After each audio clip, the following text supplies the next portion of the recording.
Hello friends, welcome to study with crazy Guru. Friends, आज हम DRDO September 10 ए exam की तरफ से जो job notification stenographer, clerk, driver और फायरमैन पे 1061 पोस्ट पे निकला है पोस्ट। तो उसमें हम जो टेस्ट सीरीज का श्रृंखला स्टार्ट किए हैं, उसमें आज हम जनरल इंग्लिश का टेस्ट सीरीज नंबर 14 डिस्कस करेंगे।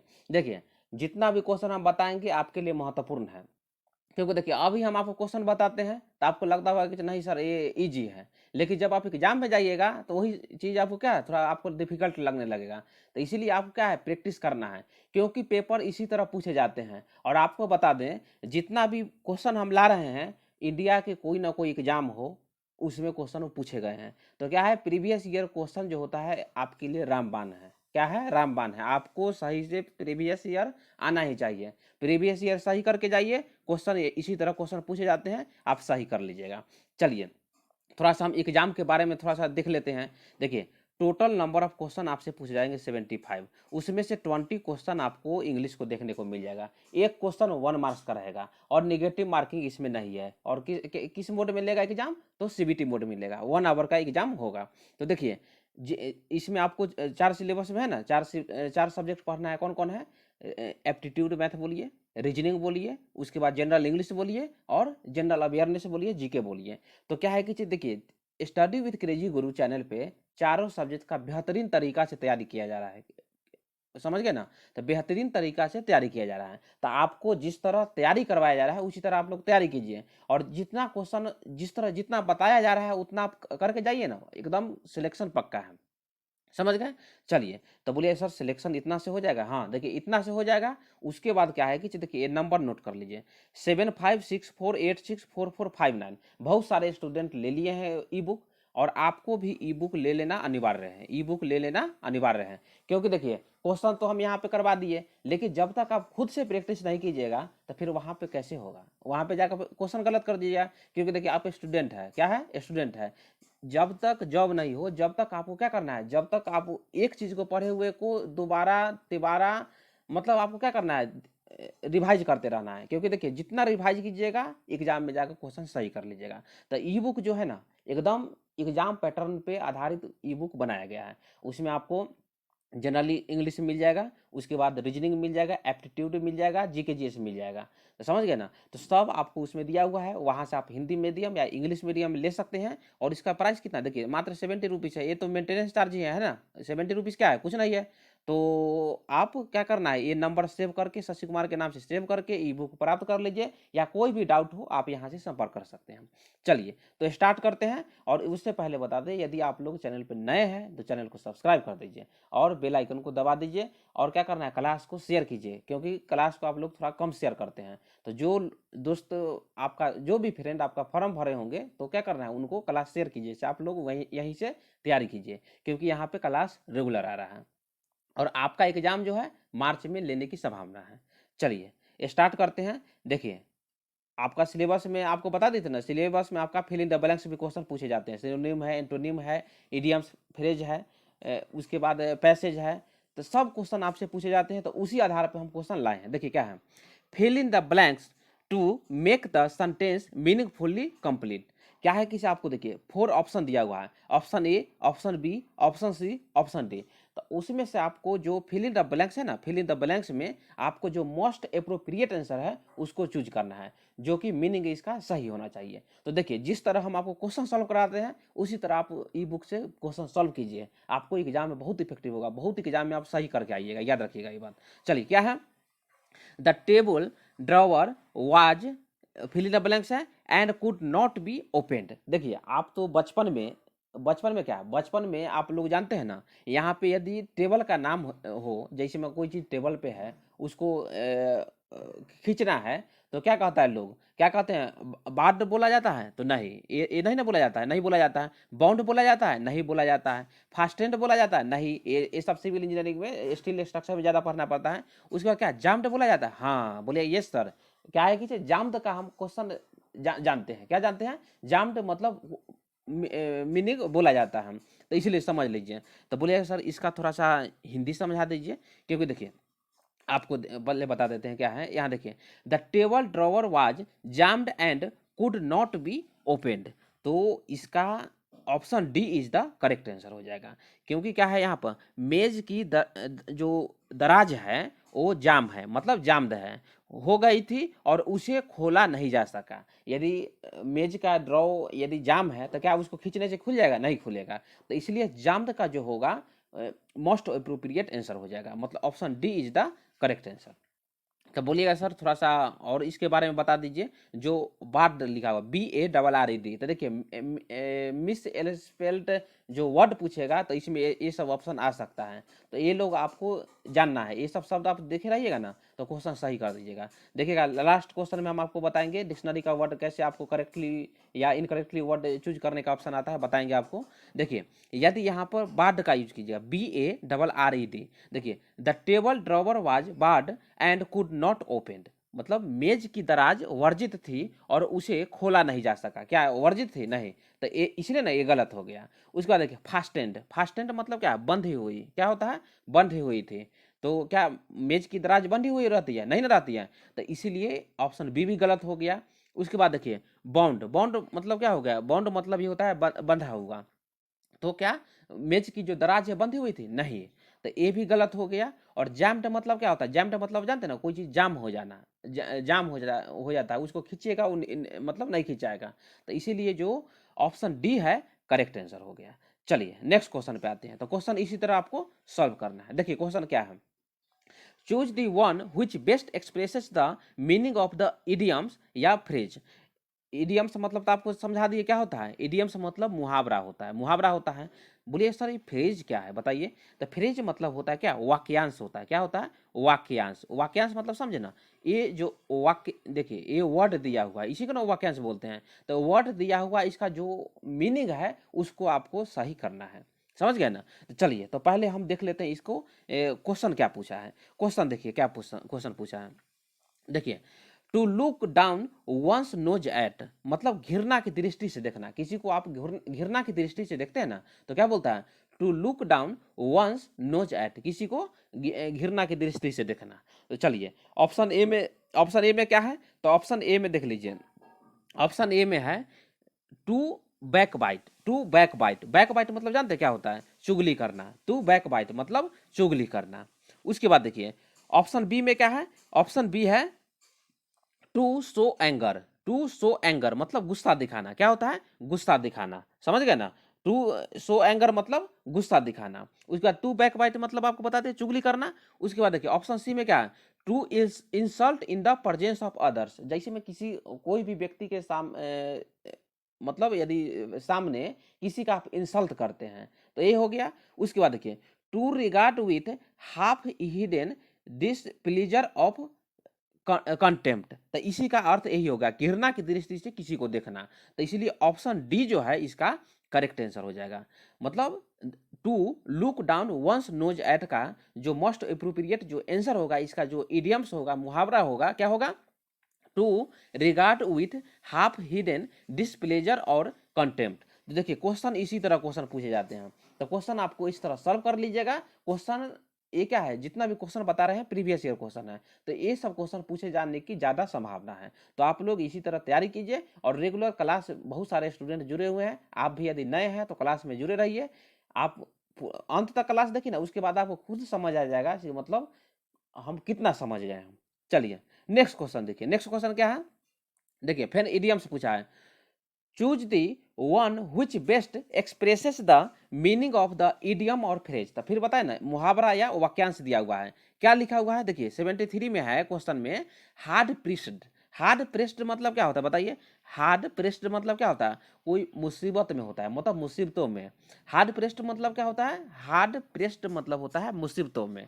चलिए तो ऑप्शन ए में देख लेते हैं। ऑप्शन ए क्या है बताइए। ऑप्शन ए में है बेविल्डर्ड। बेविल्डर्ड मतलब क्या होता है बताइए। व्यग्र होता है। क्या होता है?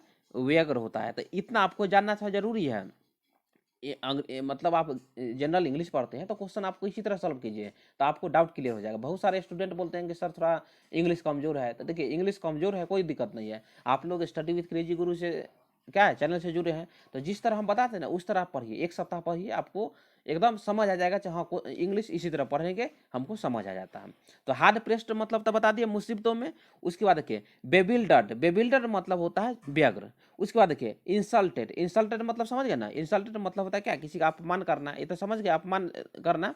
उसके बाद देखिए ऑप्शन सी में क्या है, हार्ड डिसिप्लिन, हार्ड डिसिप्लिन मतलब क्या होता है, कठोर अनुशासन हो गया। उसके बाद देखिए इन डिफिकल्टीज, देखिए आप समझ गए ना, हार्ड प्रेस्ड और इन डिफिकल्टीज दोनों का अर्थ क्या होता है बताइए, मुसीबतों में। तो इसलिए option D is the correct answer. तो 73 का समझ गए ना, 73 का हार्ड प्रेस्ड का in difficulties, option D is the correct answer. ये जो क्वेश्चन है ना वीवीआई क्वेश्चन है, ये बहुत सारे एग्जाम में पूछे गए हैं, तो इसको सही से आप देख लीजिएगा। हार्ड प्रेस्ड का जो इडियम्स और फ्रेज होगा इन डिफिकल्टीज होगा।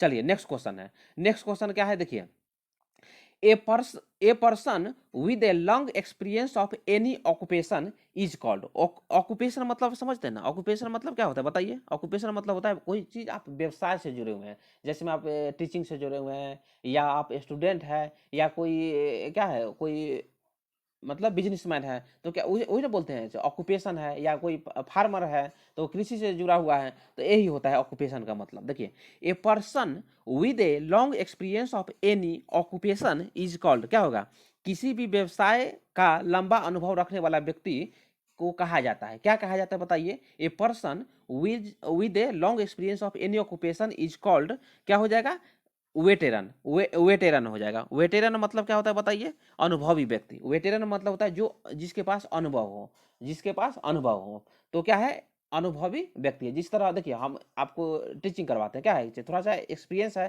तो क्वेश्चन किस तरह पूछे जाते हैं, किस तरह स्टूडेंट को पढ़ाया जाए, स्टूडेंट समझ जाए, तो यही है ना वेटेरन। वेटेरन मतलब होता है क्या, अनुभवी व्यक्ति होता है। तो समझ गए ना, तो ये भी आप लोग समझ जाइएगा। तो option A is the correct answer. चलिए ऑप्शन बी में क्या है, ऑप्शन बी में लिखा हुआ है क्या, जीनियस। जीनियस मतलब क्या होता है बताइए, जो प्रतिभाशाली, प्रतिभाशाली, जीनियस मतलब प्रतिभाशाली। उसके बाद देखिए सीजंड, सीजंड मतलब क्या होता है, परिपक्व होता है, क्या होता है, परिपक्व होता है। तो सीजंड होता है ना, जैसे में आप लोग टिम्बर, टिम्बर जानते हैं ना, टिम्बर लकड़ी, तो टिम्बर में क्या होता है, सीजनिंग किया जाता है। सीजनिंग क्यों किया जाता है बताइए, सीजनिंग इसीलिए किया जाता है कि उसका स्ट्रेंथ के लिए, किसके लिए, स्ट्रेंथ के लिए किया जाता है। तो सीजंत का उपयोग टिम्बर में भी किया जाता है, और कहीं जगह आप किए होंगे, समझ गए ना। तो सीजंत मतलब क्या होता है, परिपक्व होता है। उसके बाद देखिए एम क्या है, एम्बीडेक्स्ट्रियस, एम्बीडेक्स्ट्रियस मतलब क्या होता है, जो कपटी होता है, कपटी बोलिए या छल कपट जिसके मन में हो, तो एम्बी डेक्स्ट्रियस होता है। तो ऐसे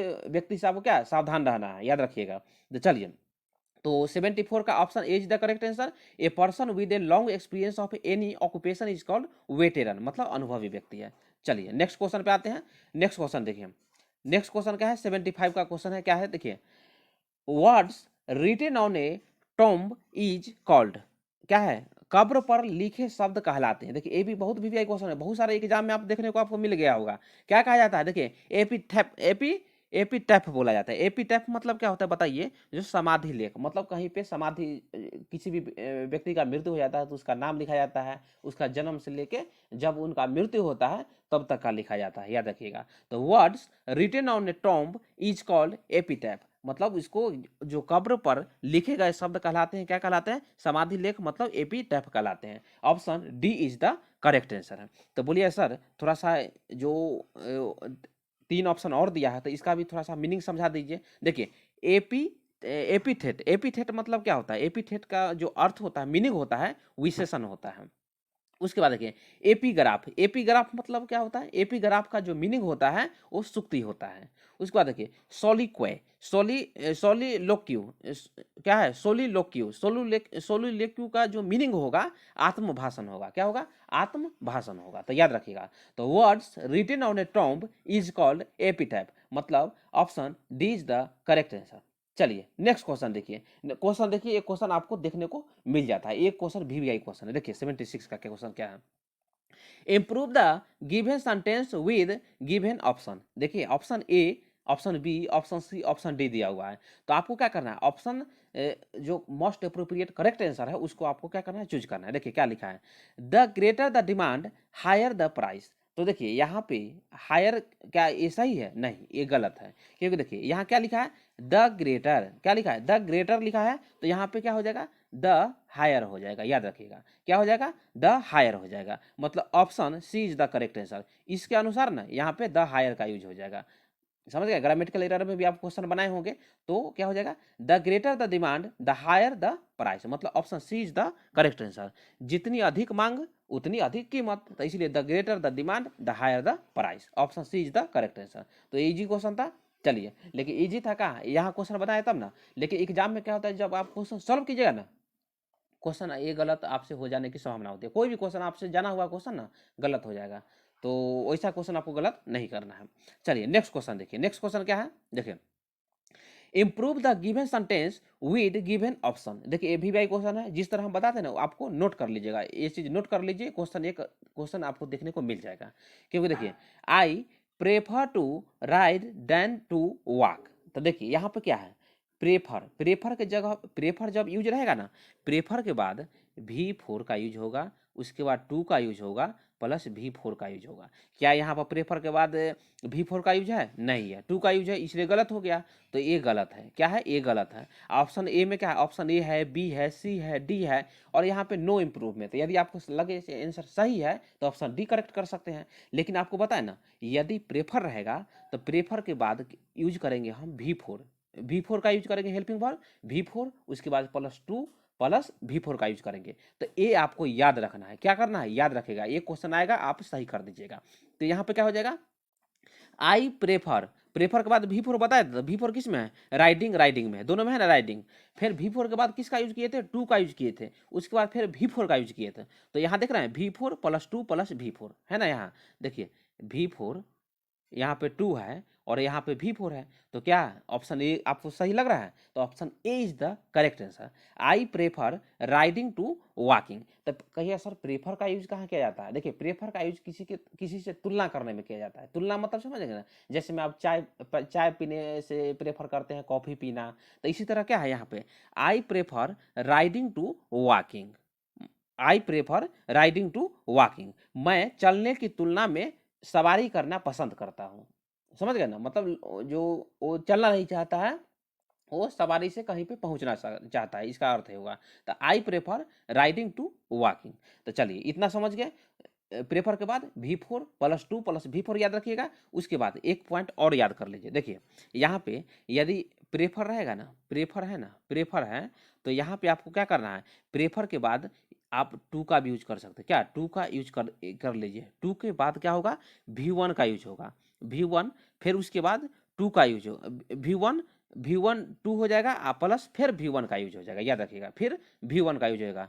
टू के बाद V1 टू प्लस V1 का यूज हो जाएगा। इतना समझ गए? उसके बाद प्रेफर रहेगा ना, तो नाउन प्लस प्लस नाउन का यूज हो जाएगा। नाउन प्लस नाउन का, प्रेफर के बाद noun plus two plus noun का यूज हो जाएगा।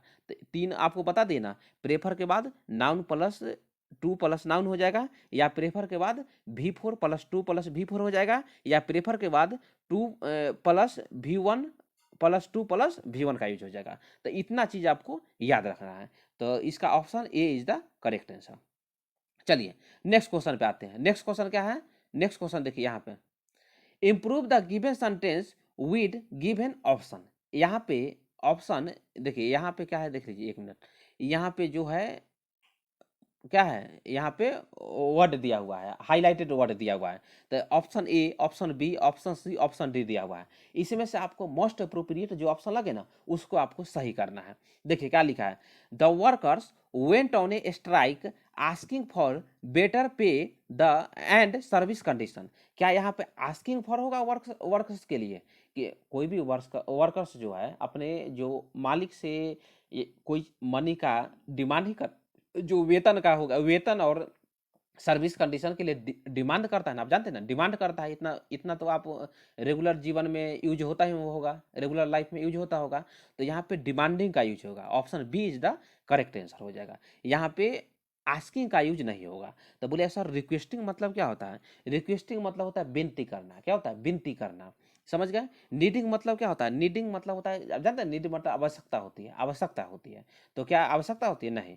डिमांडिंग मतलब क्या होता है, बहुत अपेक्षा रखने वाला, मतलब कि हम अपेक्षा करते हैं, जैसे में हम वर्कर हो गए तो क्या है, जैसे में हम अपेक्षा करते हैं, क्या करते हैं, अपेक्षा करते हैं कि हमारा वेतन बढ़ा दें। जैसे में हम टीचिंग कराते हैं और आप क्या है, स्टूडेंट है, तो आप भी क्या करते हैं, आप भी डिमांड करते हैं कि सर ये पढ़ाइए, मतलब क्या, अपने आप में अपेक्षा रखते हैं, सर ये टॉपिक पढ़ा दिए, अगला टॉपिक ये लाइएगा, क्वेश्चन अच्छे लाइएगा, जो क्वेश्चन पूछे जाते हैं, तो हम भी क्या करते हैं, उसी तरह क्वेश्चन लाते हैं ना। तो देखिए इसीलिए बताते हैं, the workers went on a strike demanding better पे एंड सर्विस कंडीशन। तो डिमांडिंग का जो वर्ड है, इसका मोस्ट अप्रोप्रिएट आंसर होगा, क्योंकि डिमांडिंग मतलब बता दिया आपको, बहुत अपेक्षाएं रखने वाला होता है। तो यहाँ पे हो जाएगा वर्ड क्या, the workers went on a strike demanding better and service condition, मतलब option B is the correct answer. तो बोले सर इसका थोड़ा हिंदी मीनिंग बता दीजिए, तो हो जाएगा, बेहतर वेतन और सेवा शर्तों की मांग को लेकर जो वर्कर्स हैं हड़ताल पर चले गए। कहाँ पे, हड़ताल पे चले गए, मतलब स्ट्राइक पे चले गए। समझ गए ना, बेहतर वेतन और सेवा शर्तों की मांग को लेकर वर्कर्स स्ट्राइक पर चले गए, इतना समझ गए ना। तो यहाँ पे डिमांडिंग का जो ऑप्शन मोस्ट अप्रोप्रिएट आंसर है। चलिए नेक्स्ट क्वेश्चन देखिए, नेक्स्ट क्वेश्चन आपको क्वेश्चन सही से पढ़ना है। क्या क्वेश्चन आपसे पूछ रहा है, जो करेक्टली वर्ड पूछ रहा है या इनकरेक्टली वर्ड पूछ रहा है, तो क्वेश्चन आपको सही से पढ़ना है, क्योंकि क्वेश्चन एक या दो क्वेश्चन आपको देखने को मिल जाएगा। देखिए क्या है, choose the misspelled word, आपको इनकरेक्टली वर्ड पूछा है। तो देखिए यहाँ पे option A, option B, option C, option D दिखा है। तो यहाँ देखिए रेहनोसेरस, रेहनोसेरस का क्या स्पेलिंग आपको सही लग रहा है, नहीं लग रहा है, इसलिए option B is the correct answer, मतलब option B is the correct answer, क्योंकि इनकरेक्टली वर्ड किस में, ऑप्शन बी में है। तो बोले सर इसका जो स्पेल्ड वर्ड है क्या होगा, देखिए RHI है ना, RHINOCEROUS, राइनोसेरस। राइनोसेरस मतलब क्या होता है, गेंडा, गेंडा होता है, क्या होता है, गेंडा होता है, याद रखिएगा। राइनोसेरस का अर्थ क्या होता है, तो गेंडा होता है। तो इसलिए option B is the correct answer. तब बोलिए सर थोड़ा सा इसके बारे में बता दीजिए, ये क्या लिखा है, देखिए RHEUMATOID, मतलब रूम है ट्वाइट, रूम है ट्वाइट का जो स्पेलिंग का मीनिंग होता है वो रूमेट ही होता है, याद रखिएगा। उसके बाद क्या है, देखिए रिविलेशन, रिविलेशन मतलब जो अर्थ होता है क्या होता है, रिविलेशन मतलब होता है रहस्य उद्घाटन होता है। उसके बाद क्या है, रिवेरली, रिवेरली मतलब क्या होता है, जो मद्यपान का उत्सव मनाया जाता है, मद्यपान का उत्सव मनाया जाता है ना, तो इसके लिए जो वर्ड यूज किया जाता है रिवे रिवेरली होता है। तो ऑप्शन डी है। तो यहाँ पे आपको इनकरेक्टली वर्ड पूछा है, क्या मिस स्पेल्ड वर्ड बोला है, तो क्या है राइनोसेरस। तो RHINOCEROUS होता है, याद रखिएगा। तो option B is the correct answer. देखिए कोई वर्ड थोड़ा बोलने में मिस्टेक हो जाता है तो आप लोग क्या है समझ जाइएगा। चलिए नेक्स्ट क्वेश्चन क्या है, नेक्स्ट क्वेश्चन, फिर क्वेश्चन क्या बोला है, choose the miss spelled word. फिर देखिए फिर आपसे क्या पूछता है, मिस स्पेल्ड वर्ड पूछा है, कौन सा जो वर्ड है वो गलत दिया हुआ है। तो क्वेश्चन आपको सही से पढ़ना है। देखिए डायग्नोसिस, आप जानते हैं DIAGNOSIS क्या है, ऐसा ही है। डायग्नोसिस मतलब क्या होता है जानते हैं ना, निदान होता है, क्या होता है, निदान होता है, याद रखिएगा, निदान होता है। डायग्नोसिस सही है। उसके बाद देखिए डायामीटर, डायामीटर तो सही आप जानते हैं ना, DIAMETR। उसके बाद देखिए ये जो ऑप्शन डी वर्ड है ना, ये बहुत क्वेश्चन पूछे जाते हैं, ये क्वेश्चन आपको याद रखना है। डायरिया क्या है, DIARRHEA है ना, DIARR है, HEA, तो ये भी करेक्ट वर्ड है। उसके बाद देखिए डायलॉग, क्या डायलॉग सही है, नहीं है, डायलॉग सही नहीं है। तो ऑप्शन बी जो है ना करेक्ट आंसर। तो बोलिए सर डायलॉग का जो स्पेल्ड वर्ड जो करेक्टली वर्ड क्या होगा, देखिए DIA है ना, DIALOGUE, डायलॉग मतलब क्या होता है, वार्ता होता है, क्या होता है, वार्ता होता है, समझ गए ना। तो डायलॉग जो है आपका मिस स्पेल्ड वर्ड है, मतलब option B is the correct answer. तो देखिए फ्रेंड्स इसी तरह आपको क्वेश्चन को सॉल्व करना है, इस तरह क्वेश्चन सॉल्व कीजिएगा, आपको डाउट क्लियर हो जाएगा। तो क्या है कीजिए, यदि आपको चैनल पे नए हैं तो चैनल को सब्सक्राइब कर दीजिए, इसी तरह क्वेश्चन आते रहेगा। और जीके जीएस में भी आपको क्वेश्चन हम ला रहे हैं, स्टैटिक जीके का भी क्वेश्चन ला रहे हैं, जैसे मैं नृत्य के बारे में बता दिए, लोक नृत्य के बारे में बता दिए, पार्ट 1 आया है। अब नेक्स्ट वीडियो जो आएगा ना, लोक नृत्य 2 के बारे में आएगा। क्योंकि देखिए अभी आप कोई भी पेपर दीजिए तो लोक नृत्य का एक क्वेश्चन देखने को मिलता है। तो 2 लेक्चर आप देख लीजिए, 2 क्लास देखिएगा, उसमें से आपका पूरा डाउट क्लियर, कोई भी एग्जाम आए क्वेश्चन वहीं से पूछे जाएंगे। तो उसी तरह हम स्टैटिक जीके भी लाएंगे, करंट अफेयर भी लाते रहेंगे, और क्वेश्चन जो जीके जीएस का जो मतलब हिस्ट्री है, जियोग्राफी है, पॉलिटी है, तो सबका क्वेश्चन जिस तरह हम सॉल्व करवाते हैं ना, उसी तरह पूरा क्वेश्चन करवाते हैं। तो आपको पता है ना, देखिए 10 क्वेश्चन लाते हैं, 10 क्वेश्चन में 10 पॉइंट से गुना कर दीजिए, मतलब 10 क्वेश्चन से और गुना कर दीजिए। 100 क्वेश्चन से ज़्यादा क्वेश्चन हम आपके सामने क्वेश्चन डिस्कस करते हैं। से मतलब क्वेश्चन किस तरह पूछे जाते हैं, क्वेश्चन एक क्वेश्चन है उसके बाद किस तरह क्वेश्चन पूछे जाते हैं ना, वैसा भी क्वेश्चन हम आपको सॉल्व करते हैं। तो फिर हम आपसे अगला वीडियो मिलते हैं। Thank you.